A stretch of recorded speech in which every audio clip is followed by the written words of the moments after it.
best. Hey guys, welcome back to my channel here. It's Lavender here, and today I'm doing another true crime case. Today I am doing the true crime case, the acid attack murder of Leonard Houda story. So let's get started into this true crime story. So I first actually came across this when I was watching the media and TV of this true crime case. This true crime case was featured in the show Unusual Suspects. It premiered and the episode was called The Last Resort, and it was on Investigation Discovery, and it was one of the most craziest cases I've ever come across, so I really just wanted to make a true crime video about it because this case really fascinates me. So background of the victim. Leonard Houda was simply known as the guy with the dog. He was the manager of Stouter's Resort. The victim was often seen about town walking his miniature Schnauzer dog, and into the true crime story leading up to the true crime murder events. Somewhere in July,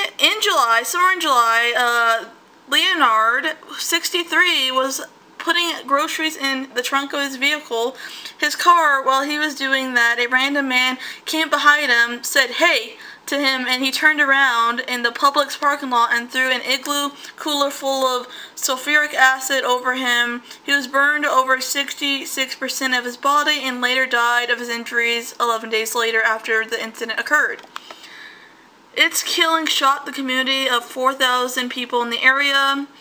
There was someone quoted as saying, "It's barbaric," said Chris Rachelson, a resident manager of Villas by the Sea, a neighboring hotel in the area.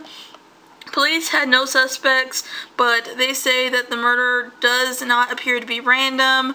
Someone obviously targeted him, someone wanted him dead or maimed in some type of way, but who in particular did this? Long before the murder, odd things were happening at the oceanfront resort Leonard attended.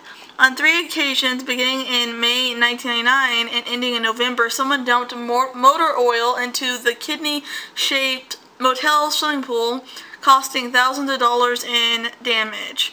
That same summer, bushes were destroyed with a gasoline-smelling substance chemical. Police and crime investigators do not know whether the incidents were linked to the murder. An act so brutal, doctors had to put the victim in a drug-induced coma to manage the pain. At first, the police thought he owed someone money from gambling.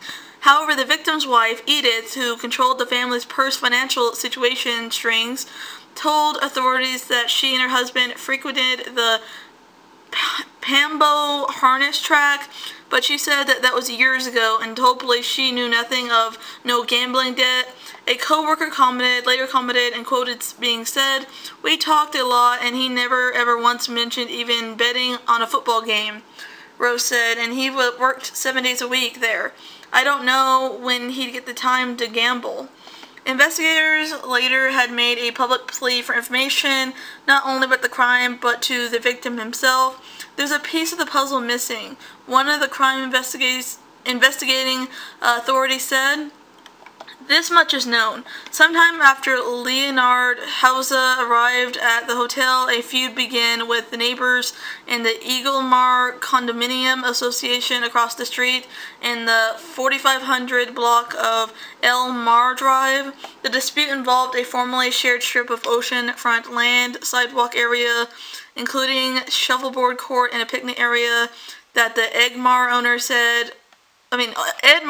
wanted scooters to pay $5,000 to use. Fences went up, and Honda planted bushes along the road, blocking the Egmar owners' view of the ocean. The later motive that led up to this crime, to this acid attack situation, was that the owner, Walter Denny, wanted Leonard out of the damn way so he could have the beachfront view. He's mad over the whole situation. He tried to get him fired with all this motor oil situation, and then the last resort was acid to blind him, but it killed him instead. It was soon after the vandalism began on May 29, 1999. Edith Honda called police to say she found motor oil in the Scouter's swimming pool. 2 weeks later, Leonard Houda reported to police that 14 silver buttonwood shrubs and 1 silver buttonwood tree was damaged in a vandalism incident. Edith Houda said it smelled as if they had been doused with gasoline or an acid-like chemical. On June 20th, 1999, motor oil and white ammo paint were thrown into the pool area. Then again on November 14th, oil was poured into the pool, motor oil. No other pools in the town were hit, only in that certain particular area. The victim was asked by the police if he had anyone that had a grudge against him. He identified his two neighbors, noting their ongoing quarrel over property infringement rights complaints and hedge habits, blockage of the ocean view, and property line disputes. Police reports later stated. No one was ever charged in any of these vandalisms. In a letter to police, the victim wrote, "What is next? Bodily harm to us, a fire in our buildings, a poisoning of our dog, injury to our guests who stayed at the hotel." It wasn't until 8 months after the fact of the last act of vandalism that the murder actually occurred. The victim again was doused with sulfuric acid, which is found in automobile batteries and is commonly used by plumbers to clear pipes. Houda ran into the grocery store yelling for help. The employees at the grocery store tried to wash him off with water, and they called an ambulance, and paramedics were called, and he was flown to the burnt unit of the Jackson Memorial Hospital in Miami. The victim died 11 days later after the fact and succumbed to his injuries because he went into organ failure from the acid.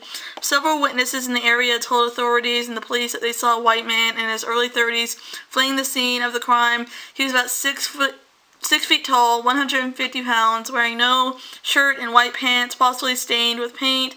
The man jumped into the passenger seat of a white pickup truck, possibly a Toyota with dark tinted windows. Police said the town citizens had raised close to $7,000 to a Crime Stoppers reward fund. Later on, it was actually the people who did this were actually caught. Walter Dandy, who lived in the condominium complex across the street, the guy that was in a feud with the victim, was found to have hired a house painter to toss the sulfuric acid on the victim. He offered the assailant a bonus along with $400 if the acid landed in the victim's eyes, blinding the victim.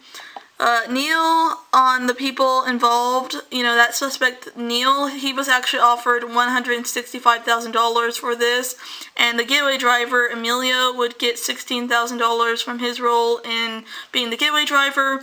The lead detective on this case was stunned that an old man that retired would do something so heinous like this and have this horrible-ass grudge.